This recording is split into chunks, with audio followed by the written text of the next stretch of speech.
Hello dear friends, വീണ്ടും സ്വാഗതം. ഞാനൊരു പുതിയ റെസിപ്പിയുമായി എത്തിയിട്ടുണ്ട്. ഒരു സിമ്പിൾ സ്നാക്കാണ് ഉണ്ടൻ പൊരി ബോണ്ട. നമ്മുടെ കണ്ണൂരിൽ ഉണ്ടക്കായ എന്ന് പറയും. എല്ലാവർക്കും സുപരിചിതമായ ഒരു സ്നാക്ക് റെസിപ്പിയാണിത്. ഇതിന് വേണ്ടിയിട്ട് ഞാൻ ഏകദേശം 5 പൂവൻ പഴം എടുത്തിട്ടുണ്ട്. ഇതിന് പകരം നിങ്ങൾക്ക് മൈസൂർ പഴമോ റോബസ്റ്റ പഴമോ ഉപയോഗിക്കാം. ഇതൊന്ന് ചെറുതായി കട്ട് ചെയ്ത് മിക്സിയിലേക്ക് ഇട്ട് കൊടുക്കാം. ഇതിലേക്ക് ഞാൻ പഞ്ചസാരയാണ് ചേർക്കുന്നത്. നിങ്ങൾക്ക് വേണമെങ്കിൽ വെല്ലവും ഇതിലേക്ക് ചേർത്ത് കൊടുക്കാം. പഞ്ചസാരക്ക് പകരം വെല്ലം. ഇതിനു വേണ്ടി ഒരു 3/4 കപ്പ് പഞ്ചസാര, മധുരത്തിനനുസരിച്ച് മാത്രം പഞ്ചസാര ചേർത്ത് കൊടുത്താൽ മതി. ഇനി നമുക്കിതിന് വേണ്ടിയിട്ടുള്ള മാവ് തയ്യാറാക്കാം. ഇതിനു വേണ്ടി ഞാൻ പ്രധാനമായും മൈദപ്പൊടിയാണ് ഇവിടെ എടുക്കുന്നത്. 4 കപ്പ് മൈദപ്പൊടി എടുക്കുന്നുണ്ട്. നിങ്ങൾക്ക് വേണമെങ്കിൽ ഗോതമ്പ് മാവും ഇതിനു വേണ്ടി ഉപയോഗിക്കാം. ഗോതമ്പ് പൊടി ഉപയോഗിച്ചും ഇതുണ്ടാക്കാം. പണ്ട് ഹോട്ടലുകളിലൊക്കെ മൈദമാവ് ഉപയോഗിച്ചാണ് ഉണ്ടാക്കിയിരുന്നത്. അതേ രീതിയിലാണ് ഞാനിവിടെ തയ്യാറാക്കി കാണിക്കുന്നത്. നമുക്ക് ഒരു 1/2 ടീസ്പൂൺ ഏലക്കാപ്പൊടി ചേർത്ത് കൊടുക്കാം. ഒരു 1/2 ടീസ്പൂൺ ജീരകം വറുത്ത് പൊടിച്ചതും ചേർത്ത് കൊടുക്കാം. ആവശ്യത്തിന് ഉപ്പ് കൂടി ഇട്ട് കൊടുക്കാം. എല്ലാം കൂടി ഒന്ന് ഒരു സ്പൂൺ വെച്ച് നന്നായി മിക്സ് ചെയ്ത് കൊടുക്കാം. ആദ്യം തന്നെ ഇതെല്ലാവർക്കും സുപരിചിതമായ ഒരു റെസിപ്പിയാണ്. എന്നാലും അറിയാത്തവരുണ്ടെങ്കിൽ കാണാലോ എന്ന് വിചാരിച്ച് കാണിക്കുന്നതാണ്.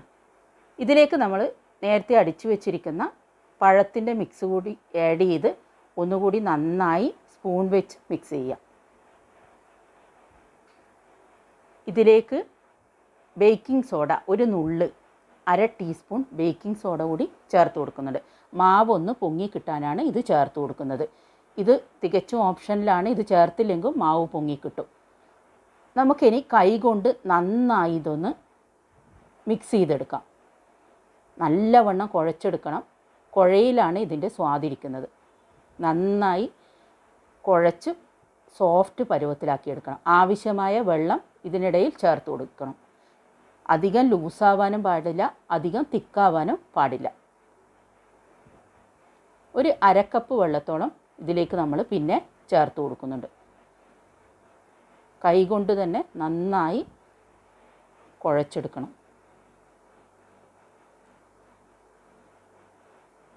ഇത് നമുക്ക് ഏകദേശം കുറഞ്ഞത് 2 മണിക്കൂറും അല്ലെങ്കിൽ 3 മണിക്കൂറോ സമയം റെസ്റ്റ് ചെയ്യാൻ വെക്കണം. ഇപ്പോൾ 3 മണിക്കൂർ സമയം ഏകദേശം ആയിക്കഴിഞ്ഞു. നമ്മളത് തുറന്നു നോക്കി ഒന്നുകൂടി ഒന്ന് മാവ് കുഴച്ച് പരുവത്തിലാക്കിയെടുക്കണം. നല്ലവണ്ണം ഒന്നുകൂടി മാവ് കുഴച്ചെടുക്കാം. ആവശ്യമെങ്കിൽ കുറച്ച് വെള്ളം നിങ്ങൾക്ക് വേണമെങ്കിൽ കൂട്ട് നോക്കിയിട്ട് ചേർത്ത് കൊടുക്കാം. ഇവിടെ ഞാൻ വെള്ളമൊന്നും പിന്നീട് ചേർത്തിട്ടില്ല. അത് ഫ്രൈ ചെയ്യാൻ വേണ്ടി നമുക്ക് ഒരു സൈഡിൽ കുറച്ച് എണ്ണ ചൂടാക്കാൻ വെക്കാം. ഒരു പാത്രത്തിൽ വെള്ളം എടുത്തിട്ടുണ്ട്. ആദ്യം കൈ വെള്ളത്തിലേക്ക് മുക്കിയിട്ട് ഓരോ ബോളുകളായിട്ട് നമുക്ക് എണ്ണയിലേക്ക് ഇട്ട് കൊടുക്കാം. പഞ്ചസാര ഇഷ്ടമില്ലാത്തവർ വെല്ലം ചേർത്ത് കൊടുത്താലും വളരെ സ്വാദായിരിക്കും ഇതിലേക്ക്.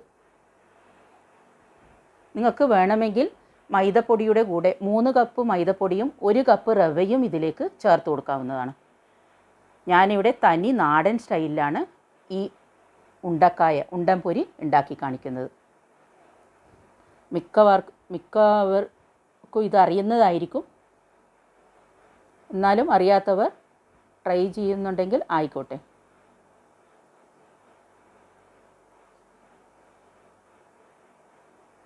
നമുക്ക് ഇപ്പോൾ ഉണ്ടൻ പൊരി ഏകദേശം ഫ്രൈ ആയിട്ടുണ്ട്. നമുക്കത് വേറൊരു പാത്രത്തിലേക്ക് മാറ്റിയെടുക്കാം. വൈകുന്നേരം ചായക്കും മറ്റും കഴിക്കാൻ ഉണ്ടാക്കുന്ന ഒരു പ്രധാനപ്പെട്ട സ്നാക്കാണിത്. ഇതുവരെ തയ്യാറാക്കാത്തവരുണ്ടെങ്കിൽ ട്രൈ ചെയ്യണം. കമൻറ്റ് ബോക്സിൽ കമൻറ്റ്സ് ഇടാൻ മറക്കരുത്. വീഡിയോ കാണുന്നവർ ഇതുവരെ സബ്സ്ക്രൈബ് ചെയ്യാത്തവരുണ്ടെങ്കിൽ സബ്സ്ക്രൈബ് ചെയ്യണം, സപ്പോർട്ട് ചെയ്യണം. Thank you for watching.